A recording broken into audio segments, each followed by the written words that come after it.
solve a simpler problem. Sometimes you can find the answers to a problem by solving another problem that has simpler numbers and fewer cases. To use this strategy, first use a simpler or more familiar case of the problem. Then use the same concepts and relationships to solve the original problem. For example, so according to the book, it states there that when 6 is divided by 5, the remainder is 1. So whatever is those numbers that is multiplied by 6, all 6 numbers, so we can identify here. So 6 times 6 or more 6, and it is divided by 5, it results a remainder of 1. So give an example of kapila ang 5 para sa 6. So we can understand here na kung ibutan na ito nga 2 times 5 is equals 10. So hindi siya pwede malapas pa siya sa 6. So bubutan tag 5 is isara. So 5 times 1 equals 5. Hindi siya nalapas sa 6. Pila ang reminder sa 5 of 6? Ang nabilin is isa, di ba? So butan ko na ito sa number 2 example, 6 times 6 is 36. So ikapila ang 5 nga mas maduol sa 36, butan na ito 7. 7 times 5 equals 35. 25 of ang 26 is, ang yung difference is isara. So ang remainder niya is 1. So we can have this, another example na 6 times 6 times 6 is equals to 216. So ikabila ang 5 nga mas doon siya sa 216.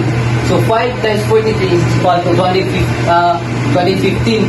So pila ang remainder sa 215 and 216 is it is equal to 1. And that is the progressive example para aning solution na masabta natin. So here at example C, stated here that find how many chairs 8 workers can make by multiplying 8 by 10. So where did we get 10? So in 2 persons in 2 days, we create 2 chairs. And stated here that 8 persons in 20 days. So if we divided 2 by 20, it equals to 10.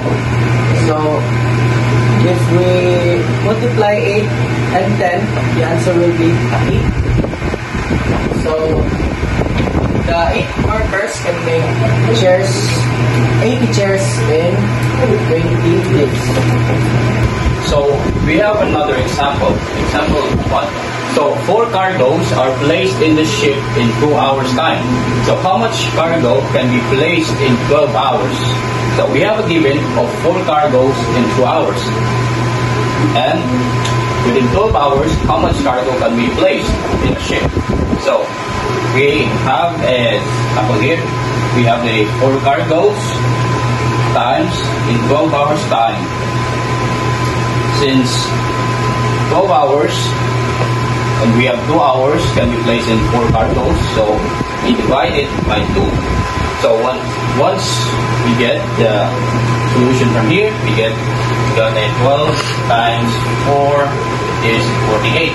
Now we divide 48 by 2. So how much is 48 divided by 2? 24. So we can place 24 cargoes in 12 hours time in a ship. So in conclusion, the solve a simpler problem strategy is a powerful approach for overcoming difficult challenges. It encourages breaking down complex tasks into manageable steps, making the solution clearer and more efficient.